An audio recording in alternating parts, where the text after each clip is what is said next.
ချမ်ဖက်စစ်ကောင်စီခေါင်းဆောင်မင်းအောင်လှိုင်ဟာလာမယ့်ဩဂတ်စ်လ9ရက်နေ့နဲ့10ရက်နေ့တွေမှာထိုင်းနိုင်ငံအစိုးရရဲ့တရားဝင်ဖိတ်ကြားချက်အရထိုင်းနိုင်ငံကိုအလဲပတ်ခီးစဉ်အဖြစ်သွားရောက်ဖို့ပြင်ဆင်နေတဲ့အခြေအနေရှိနေပါတယ်။ဒီခီးစဉ်နဲ့ပတ်သက်ပြီးနိုင်ငံကအတိုင်းဝိုင်းကပြင်းပြင်းထန်ထန်ကန့်ကွက်မှုတွေထွက်ပေါ်နေတဲ့အထက်မှာ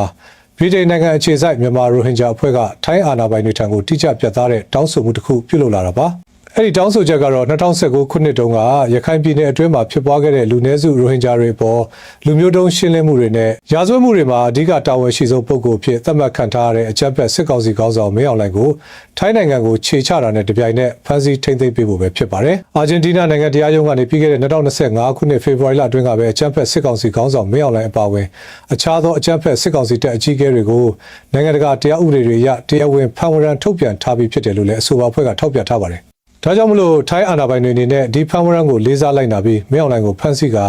အာဂျင်တီးနားတရားရုံးထံကိုအမြန်ဆုံးလွှဲပြောင်းပို့ဆောင်ပေးဖို့ရေးဆိုတောင်းဆိုထားတာဖြစ်ပါတယ်။တစ်ချိန်တည်းမှာပဲဖော်စီလို့ခေါ်တဲ့အခြေစိုက်မြန်မာအရေးလှုပ်ရှားမှုအဖွဲ့ကလည်းထိုင်းအစိုးရရဲ့လုပ်ရပ်ပေါ်ပြင်းပြင်းထန်ထန်ရှုတ်ချလိုက်ပါတယ်။အကြမ်းဖက်စစ်ကောင်စီဟာနိုင်ငံတကာရာဇဝတ်မှုတွေကိုပျောက်ပျောက်တင်းတင်းကျူးလွန်နေတဲ့အဖွဲ့အစည်းဖြစ်ပြီးထိုင်းနိုင်ငံကိုတဘာဝတက်ငွေရောင်းချလို့ရရှိလာတဲ့ဝင်ငွေတွေနဲ့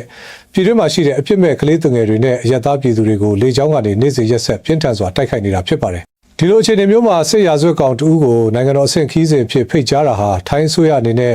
မြန်မာပြည်သူတွေအပေါ်ကျူးလွန်နေတဲ့ရာဇဝတ်မှုတွေမှာတနည်းတစ်ပုံကြံရပါပတ်သက်နေတယ်လို့ဖြစ်စေတယ်လို့ဝေဖန်ထားပါတယ်။မှားယွင်းတဲ့တရားဝင်မှုပေးအပ်နေတာတွေကိုချက်ချင်းရပ်တန့်ပြီးအကြမ်းဖက်စစ်ကောင်စီကိုနိုင်ငံတကာမျက်နှာစာကနေဖယ်ထားခြင်းကသာမြန်မာနိုင်ငံတပ်ပြည်မှကထိုင်းနိုင်ငံနဲ့ဒေသတွင်းရေရှည်ငြိမ်းချမ်းရေးကိုအာမခံနိုင်မဲ့တခုတည်းသောနည်းလမ်းဖြစ်တယ်လို့ဖော်စီဖွဲ့ရဲ့ပြောရေးဆိုခွင့်ရှိသူ